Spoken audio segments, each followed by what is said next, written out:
ఈరోజు మనతో big boss fame అలాగే lawyer lawyer movie hero Aditya Bomman ఉన్నాడు. సినిమా విశేషాలు అడిగి తెలుసుకుందాం. ఎలా ఉన్నారండి? బాగున్నాను. మీరు ఎలా ఉన్నారు? బాగున్నా. బందీ మూవీ హీరోనే కాకుండా స్టోరీ కూడా మీరే రాసుకున్నట్టున్నారు. ఈ స్టోరీ ఎప్పుడు రాసుకున్నారు మీరు? స్టోరీ అంటే బేసిక్ స్టోరీ ఐడియా ఒక లైన్ నా ప్రొడ్యూసర్ గారు ఇచ్చారు. ఆ లైన్కి డెవలప్ చేసి నేను 2021లో ఈ రాయడం జరిగింది స్టోరీ మొత్తం. సో 2021లో నేను రాశాను.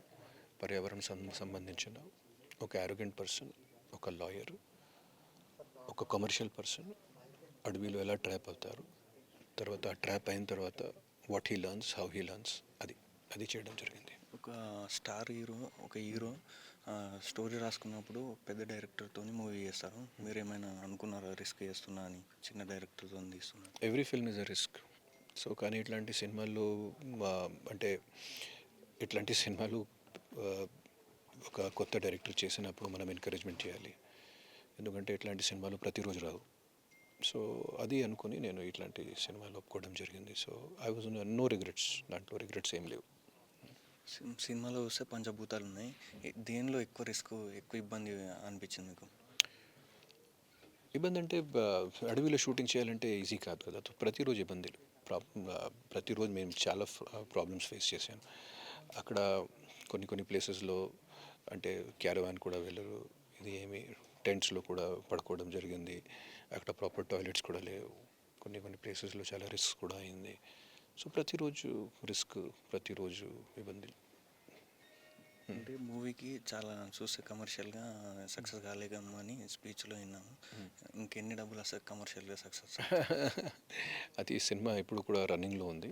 సో ఒకసారి పూర్తి అయిన తర్వాత, ఒకసారి సినిమా ఇది అన్ని రన్ పూర్తి అయిన తర్వాత ఈ క్వశ్చన్ మీరు ప్రొడ్యూసర్ గారు తొడగాలి. ఆదిత్య బొమ్మన్ అనగానే సోషల్ సర్వీస్ గుర్తుకొస్తుంది. 2 గ్రామాలను దత్తత తీసుకున్నారు. అలాగే పొలిటికల్ కూడా ఎంట్రీ ఇస్తున్నా అని తెలుస్తుంది. ఎప్పుడు ఇస్తున్నారు? ఏం లేదు, జస్ట్ మాత్రం రీమర్స్. అలాగే ఇప్పుడు పెద్ద సినిమాలో మా జగత్ బాబు లెక్క విలన్గా చేస్తున్నారని తెలుస్తుంది. ఏ మూవీలో చేస్తున్నారు? అంటే అంత పెద్ద విలన్గా కాదు, కానీ ఒక గ్రే షేడ్స్లో ఇప్పుడు షణ్ముఖ సినిమా వస్తుంది, ఇంకొక సినిమా వస్తుంది వరలక్ష్మి నవీన్ చంద్రతో పాటు. దాంట్లో గ్రే షేడ్లు ఉన్నాయి, నెగటివ్ క్యారెక్టర్, కానీ ఆ రేంజ్లో ఇప్పుడు లేదు. రాయల్ లాయర్ మూవీకి ఇప్పటికి మూవీ ఇండస్ట్రీ ఏం చేంజ్ అయింది? చాలా చేంజ్ అయింది. ఇప్పుడు కార్పొరేట్ కల్చర్ వచ్చింది. సో ఒక పద్ధతి, ఆ ప్రక్రియ టోటల్ మారింది. ఇప్పుడు చాలా ప్రొఫెషనల్గా ఉంది. కొంచెం ఇంకా డిసిప్లిన్ కూడా పెరిగింది. That is the difference. Next movies ఏం చేస్తున్నారు? నెక్స్ట్ షణ్ముఖ వస్తుంది, ఇంకొక సినిమా, 2 సినిమాలు ఒప్పుకున్నాను. So this year 3 releases are there, ఇంకా 3 రిలీజెస్ వస్తుంది. బందీ 2 మూవీని చూడొచ్చా? అది ప్రొడ్యూసర్ గారితో అడగాలి. Thank you. హలో, నేను మీ Adityam. Please subscribe to news line channel. Thank you.